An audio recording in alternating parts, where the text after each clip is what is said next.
જૂનાગઢ જિલ્લામાં સહકારી મંડળીમાંથી કરોડોની રકમની ઉચામત કરનારા ઝડપાયા છે। જૂનાગઢના ભેસાણ તાલુકાના ધારીગુંદાળી ગામની સેવા સહકારી મંડળીમાંથી કરોડોની ઉચાપત કરનારા આરોપીઓ હાલ પોલીસ સકંજામાં।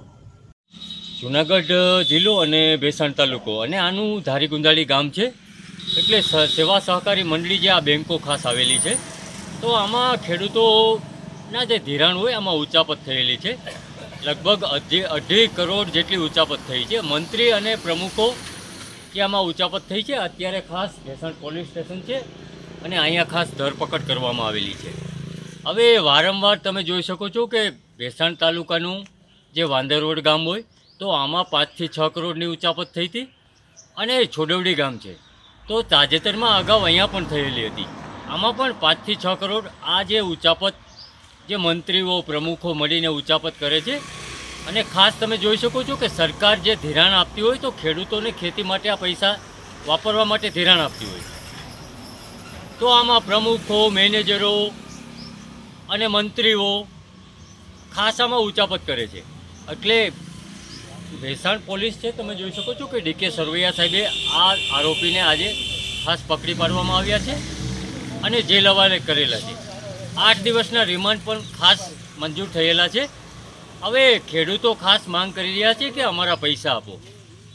પોલીસ સ્ટેશને દોડી આવે, મામલતદાર કચેરીએ આવેદન આપે, પૈસા પણ ન મળતા। હવે તો આ તો એક ધંધો થઈ ગયો છે। 3 મંડળીઓ છે, આ જે બેંકો છે આમાં ઉચાપત ખાસ કરવામાં આવે છે અને પીએસઆઈ સાહેબ ખાસ ધરપકડ કરેલી છે અને આગળની તપાસ પણ ખાસ હાથ ધરવામાં આવેલી છે।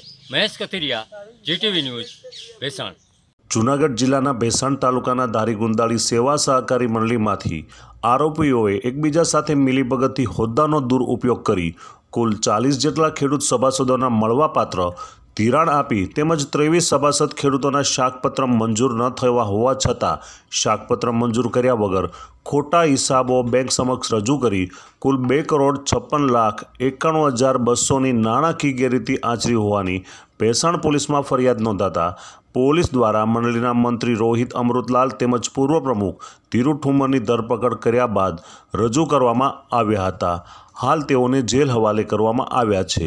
બંને આરોપીઓના 8 દિવસના રિમાન્ડ મંજૂર કરી ભેસાણ પીએસઆઈ ડીકે સરવૈયા વધુ તપાસ ચલાવી રહ્યા છે, જ્યારે ભેસાણ શાખાના મેનેજર રમેશ રામાણી હાલ જેલમાં છે અને વર્તમાન પ્રમુખ રમેશ બાવસિયાની અટક કરવા પોલીસે તજવીજ હાથ ધરી છે।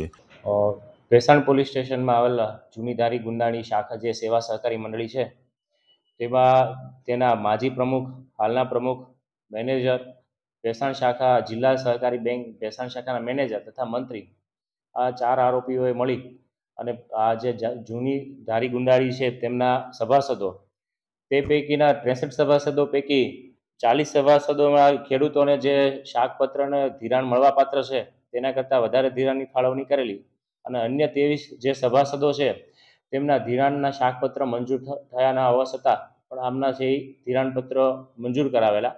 ટોટલ છે એ એમને જિલ્લા સહકારી બેંક સાથે સભાસદોના નામના ખોટા દસ્તાવેજો ઊભા કરી કુલ 2,56,91,000 જેટલી રકમની છે ઉચાપત કરેલી। આ બાબતે ભેસાણ પોલીસ સ્ટેશનમાં આઈપીસીની કલમ 406, 420, 467, 68, 409 મુજબ ગુનો દાખલ થયેલો છે।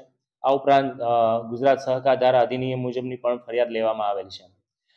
તે પૈકી 2 આરોપી છે રોહિત અમૃતલાલ અમરોડા અને ધીરુભાઈ ગુસાભાઈ ઠુમ્મર।